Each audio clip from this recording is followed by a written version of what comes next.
Il a préparé le projet de bonheur et de paix pour toi. Réjouis-toi. Réjouis-toi.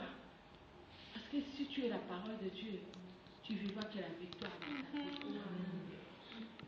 Moi, je vous dis toujours, moi, aujourd'hui, je suis avec vous pour me réjouir, je suis là. Mais Dieu va m'amener très loin. Je vous dis très loin. Le temps n'est pas encore, je ne sais pas si ça va prendre l'année déjà, je ne sais pas. Mais je vous dis, la parole de Dieu, quand tu aimes la parole de Dieu, tu mets ça dans ta vie, Dieu va t'amener très loin.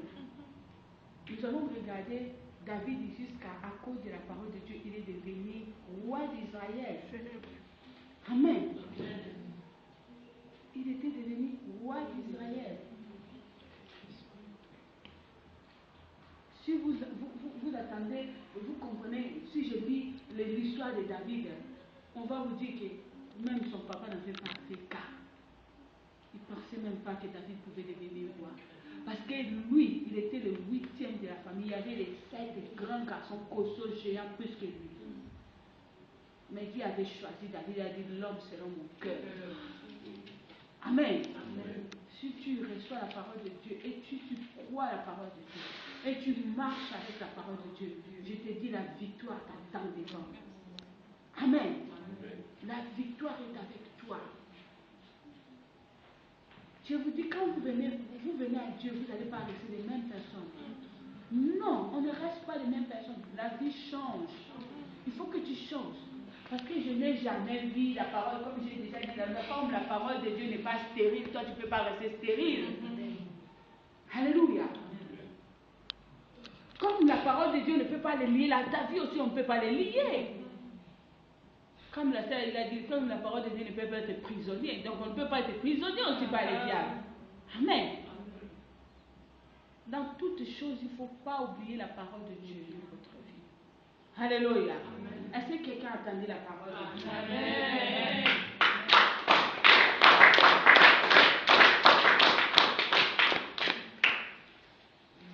Alors, dans la fin, je vais vous dire quelque chose. Tu imagines beaucoup. Je parle avec quelqu'un. Tu t'imagines beaucoup. Tu t'imagines comment tu vas faire dans ta vie. Tu t'imagines qu'est-ce que tu vas faire demain. Tu t'imagines qu'est-ce qui va arriver demain. Tu penses trop. Le Seigneur m'a dit de te dire, est-ce que tes pensées peuvent ajouter quelque chose dans ta vie? Et je parle toujours avec quelqu'un. Il y a 4 jours, tu avais pleuré à cause des problèmes que tu avais eus. Mais le Seigneur me dit de te dire, attends-toi de la parole de Dieu. Reste dans la parole de Dieu. Parce que Dieu a préparé quelque chose de meilleur pour toi. La parole de Dieu, vous savez, je vais expliquer quelque chose. Si Dieu veut te bénir, il cherche pour toucher quelque chose. Il veut touch. Il touche. S'il ne sent rien, il ne peut pas bénir aussi. Dieu veut, lui, il aime que la parole. Il veut sentir s'il y a la parole. S'il ne sent rien, il voit ça vide. Sa bénédiction va en l'air. Parce que Dieu ne peut pas bénir là où il n'y a pas la parole. Il y avait quelqu'un qui pleurait. Il pleurait pourquoi? Parce qu'on avait dit que tu n'es que rien. Après quelques jours, il s'est demandé lui-même. On m'a dit je suis que rien. Si c'est comme ça, je ne peux plus prier comme on m'a dit que je suis rien. Mais le Seigneur me dit de te dire, est-ce que tu as compris que la parole de Dieu est plus puissante que la parole qu'on avait dit là? Amen. Amen. Si on t'avait dit que tu n'es que rien, dis à cette personne, je suis la parole de Dieu. Amen. Et je sais que la parole de Dieu ne pourrit jamais. La parole de Dieu ne vieillit jamais. La parole de Dieu reste toujours nouvelle. Amen. Si la parole de Dieu reste nouvelle, toi aussi tu resteras toujours une nouvelle personne. Ma sœur, qu'on ne te dise pas que tu es devenue vieille. Amen.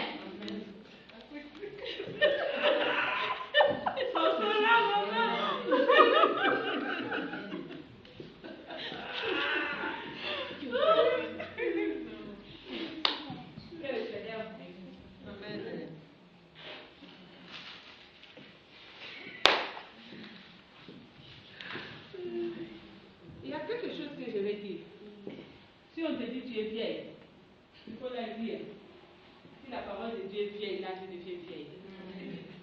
Comme la parole de Dieu ne vieillit jamais, moi je serai toujours jeune. Amen.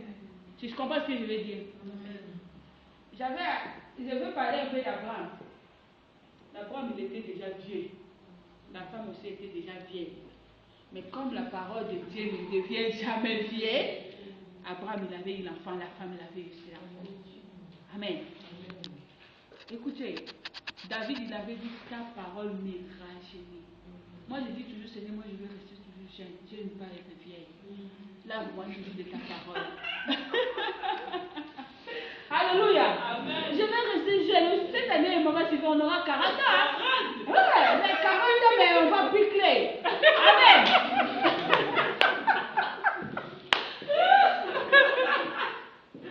Vous savez pourquoi on va piquer? Parce que la parole de Dieu piquer. Amen. Amen. Nous resterons toujours des jeunes. Et là, qui n'ont pas la parole de Dieu, ils vont vieillir. Amen. Ils viennent là, ils nous regardent. Mais toi, tu es toujours jeune depuis 20 ans, je t'ai vu toujours comme ça.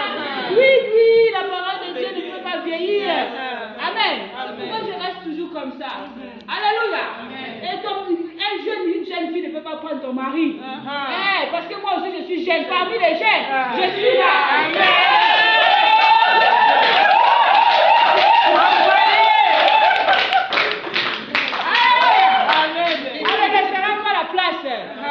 Nous, on va régner jusqu'à l'éternité.